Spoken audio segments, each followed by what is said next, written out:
ദേശാഭിമാനി മുഖപ്രസംഗം 2026 ജൂൺ 10. വന്യജീവി ആക്രമണവും മന്ത്രിയുടെ പരിഹാസവും. സൂര്യനെല്ലി സിംഗു കണ്ടത്ത് മക്കളുടെ മുന്നിൽ മാരി എന്ന യുവതിയെ കാട്ടാന ചവിട്ടിക്കൊലപ്പെടുത്തിയതിന്റെ നടുക്കം ഇനിയും വിട്ടുമാറിയിട്ടില്ല. മലമ്പുഴയിലും പെരുമ്പാവൂരിലും വയനാട്ടിലും അതിരപ്പള്ളിയിലും അടുത്തിടെ കാട്ടാന ആക്രമണമുണ്ടായി. 3 ആഴ്ചയ്ക്കുള്ളിൽ 5 പേരാണ് സംസ്ഥാനത്ത് കാട്ടാനയുടെ ചവിട്ടേറ്റ് മരിച്ചത്. സംസ്ഥാനത്ത് വന്യജീവി ആക്രമണത്തിൽ മരണം തുടരുമ്പോഴും വനം മന്ത്രിയുടെ ക്രൂരമായ പരിഹാസമാണ് കഴിഞ്ഞ ദിവസം കേരളം കണ്ടത്.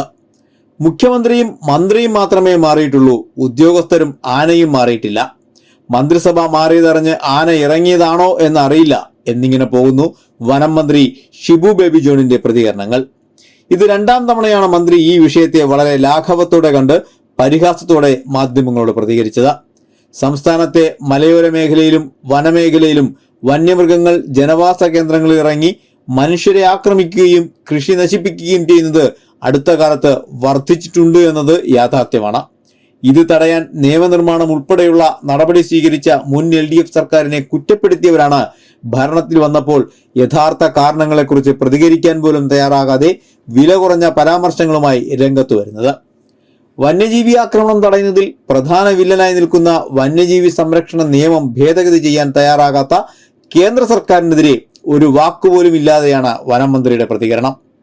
ജനവാസ മേഖലയിൽ ഇറങ്ങി മനുഷ്യരെ ആക്രമിക്കുന്ന വന്യമൃഗങ്ങളെ വെടിവെച്ചു കൊല്ലുന്നതിന് 1972 വന്യജീവി സംരക്ഷണ നിയമമാണ് പ്രധാന തടസ്സം.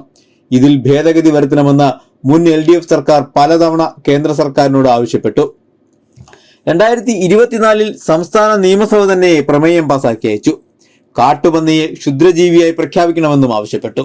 എന്നിട്ടും തീരുമാനമാകാതെ വന്നപ്പോൾ രാജ്യത്താദ്യമായി സംസ്ഥാനം വന്യജീവി സംരക്ഷണ നിയമ ഭേദഗതിക്ക് ബിൽ അവതരിപ്പിക്കാൻ തയ്യാറായി. കഴിഞ്ഞ LDF മന്ത്രിസഭ അംഗീകാരം നൽകിയ കരട് ബിൽ ഗവർണർ ഒപ്പിട്ട ശേഷം രാഷ്ട്രപതിയുടെ അനുമതിക്ക് സമർപ്പിച്ചിരുന്നു. ജനവാസ മേഖലയിൽ ഇറങ്ങി ആളുകളെ ആക്രമിക്കുന്ന വന്യമൃഗങ്ങളെ ഉടൻ വെടിവെച്ചു കൊല്ലാൻ ഉത്തരവിടാൻ ചീഫ് വൈൽഡ് ലൈഫ് വാർഡന് അധികാരം നൽകുന്നതായിരുന്നു ഭേദഗതി.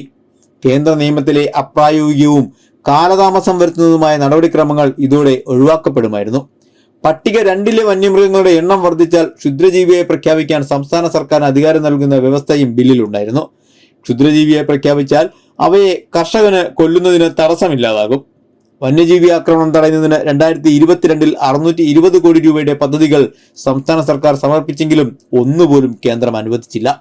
എന്നാൽ കേന്ദ്ര നിയമം ഭേദഗതി ചെയ്യണമെന്ന കേരളത്തിൽ നിന്നുള്ള UDF MPമാർ പാർലമെന്റിൽ ശക്തമായ സമ്മർദ്ദം ചെലുത്താൻ തയ്യാറായില്ല.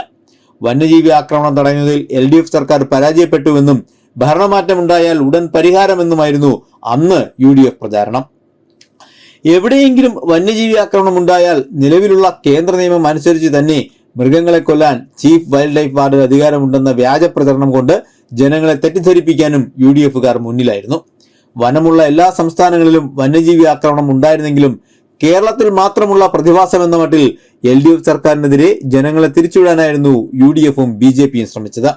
ഭരണത്തിൽ വന്ന ശേഷവും കേന്ദ്രത്തിനെതിരെ പ്രതികരിക്കാൻ UDF തയ്യാറാകുന്നില്ല എന്നതാണ് മന്ത്രിയുടെ പരിഹാസം തെളിയിക്കുന്നത്. മലയോര മേഖലകളിലെ ജനങ്ങളുടെ ജീവനും സ്വത്തിനും സംരക്ഷണം ഉറപ്പാക്കാൻ കേന്ദ്ര നിയമം ഭേദഗതി ചെയ്യണമെന്നാവശ്യപ്പെടാൻ എന്തുകൊണ്ട് UDF സർക്കാരും സംസ്ഥാന വനം മന്ത്രിയും തയ്യാറാകുന്നില്ല? ഇക്കാര്യത്തിൽ മൗനം തുടരുന്നതിലെ ജാള്യമാണ് മന്ത്രിയുടെ പരിഹാസ വാക്കുകളിൽ പ്രതിഫലിക്കുന്നത്. അത് തിരുത്താനും വന്യജീവി ആക്രമണത്തിന്റെ യഥാർത്ഥ കാരണങ്ങൾ തിരിച്ചറിഞ്ഞ് നടപടിയെടുക്കാനും സർക്കാർ തയ്യാറാകണം.